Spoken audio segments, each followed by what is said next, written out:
Yes, YouTube, I hope that you're good. So today I'm going to be talking about marketing funnels, and this is going to be via a organic social media, because that's all what we're doing anyway, alongside actual paid media elements behind that as well.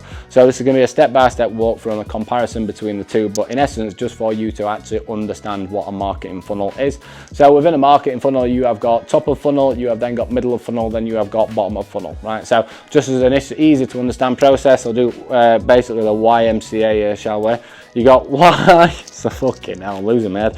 You got Y, which is basically the top and basically creating as much awareness and basically visual structure for you within your business. In the middle, we're looking at like elements of actual targeting and buying and warm traffic. And at the bottom is basically where we're getting to a point of conversion, which is going to be a call booking and a sale.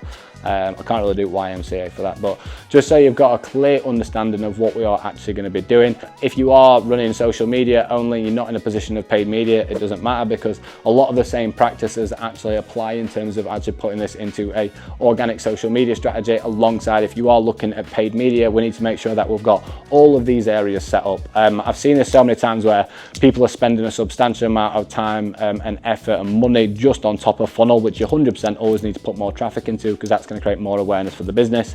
For example, boosting posts, and if you've got setters and stuff behind that, then yep, you can capitalize on it. But in reality, if you're going to do it right, then you're best off having targeting coming in at the middle in terms of actual warm and engage people, alongside elements where we are actually trying to get through them, engage people into a point of a call booking and a sale. So by the time I've gone through both of these different split funnels, I've got it all written out on the board.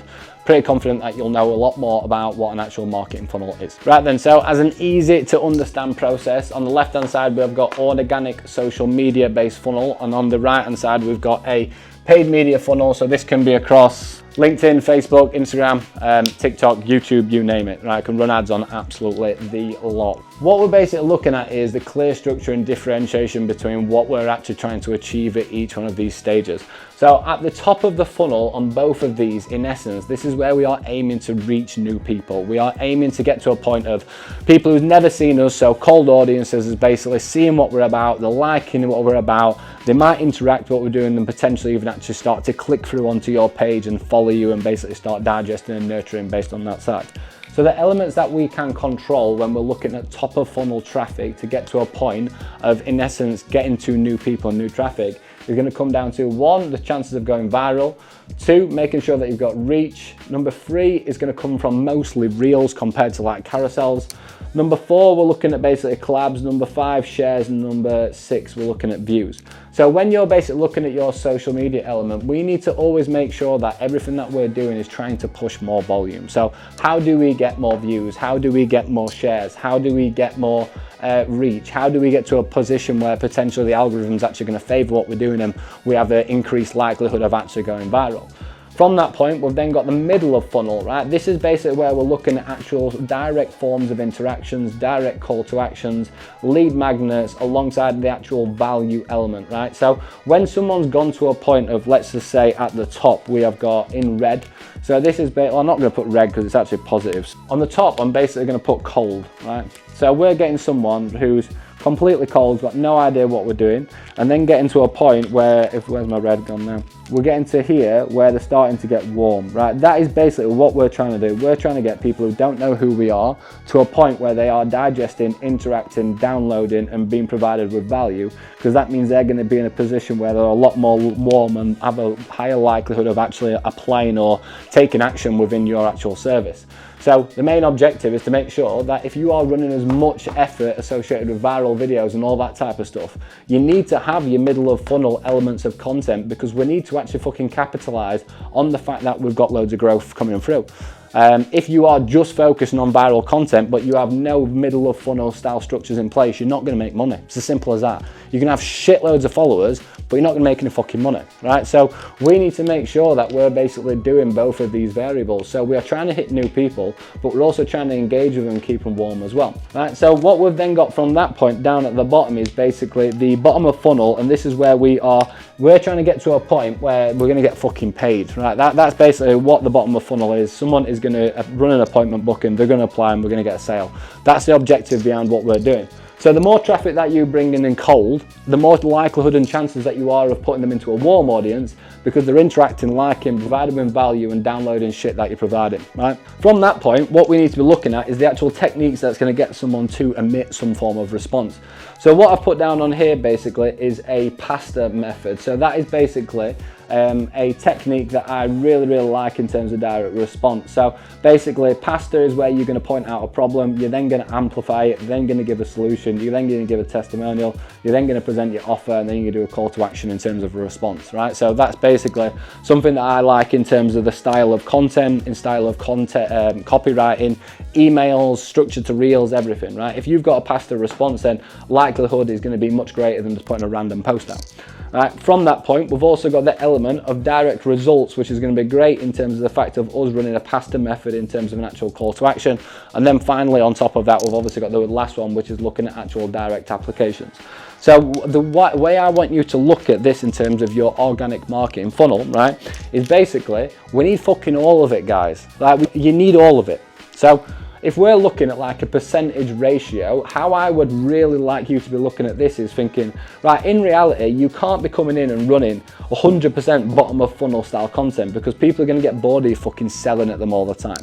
So let's just say, for example, that 10%, right? 10%, so that'd be basically maybe like one post per week is really heavily focused on emitting that type of response. From that point, we've got 95 left, right? We need to make sure that we are bringing as much traffic into the business as possible. So if I was in this situation, what I basically looking at is thinking, right, 50% of my content is trying to come in and get to new people and get to new audiences, leaving 40% where I'm actually going to focus on trying to actually engage with them in terms of value interactions, call to actions, and the promotion of lead magnets combined, right? Because 50% always needs to be on, we need to reach more people. This business is a game of volume and numbers. Without numbers, we can't get people warm, right? So all you do is make sure that, right, I'm really putting effort into reach, into viral content, into views. Alongside that, I've got warm, middle of funnel style content with interactions, call to actions, lead magnets, and value to get someone to trust me and interact with me. And then 10% per week, I'm gonna make sure that I'm trying to clean up the people who are warm, right? So when we're basically looking at paid approach, what you've basically got is a very similar approach. So we have got the top of funnel, which is going to be looking at a cold audience. So this can be a creative that just hits a completely open targeted audience, obviously within a niche group, location, or whatever it may be.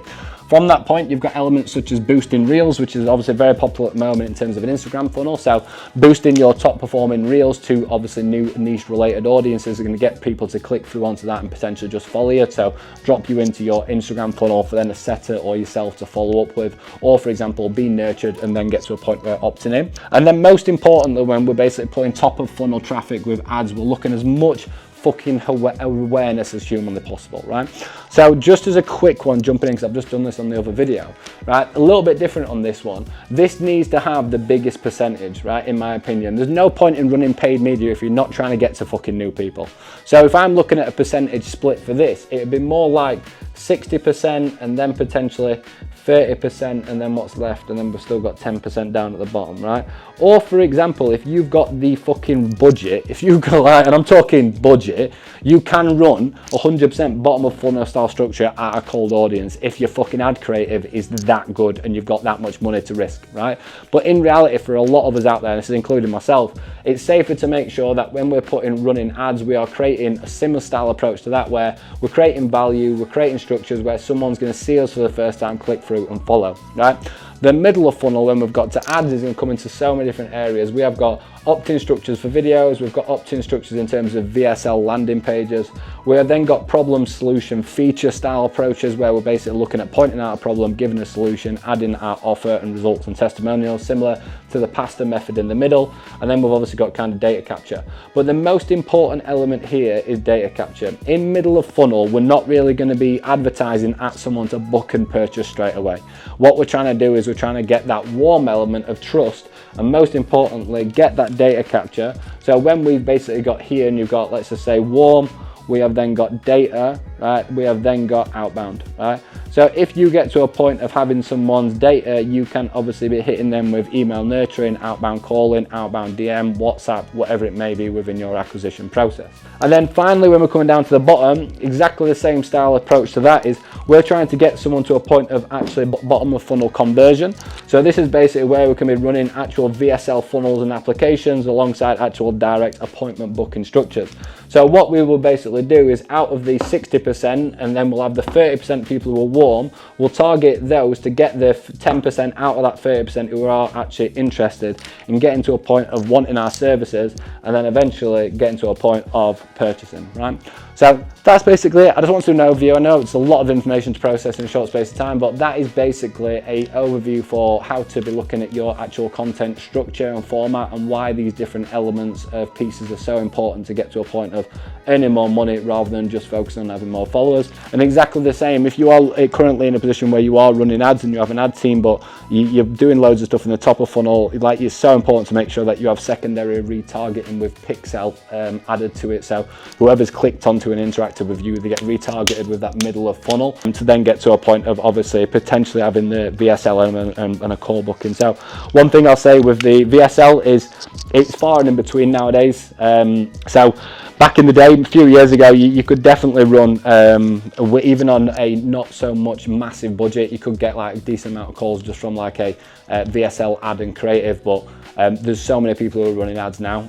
It's become a lot more competitive, and for what I've found with the budget that I use, but if I 10x my budget, yeah, I'd probably get it, but for example, it's just not worth it for me based on how we run our ad set up at the moment, where it's best off focusing on new traffic in terms of nurturing, retargeting, and then getting them into that kind of middle of funnel structure where they're interacting and opting in and downloading, ready for retargeting in terms of outbound, guys. So I hope that you enjoyed this video. If you didn't know what a marketing funnel was before, then I've given you two different options. For one, what you definitely can control now, and then if you are looking at ads down the line, looking at that type of structure, guys. So hope that you enjoyed this video. If you did, drop it a like and a comment. Any requests, please drop it in. If not, I'll see you on the next video. And as always, guys, this all just comes back down to doing it right.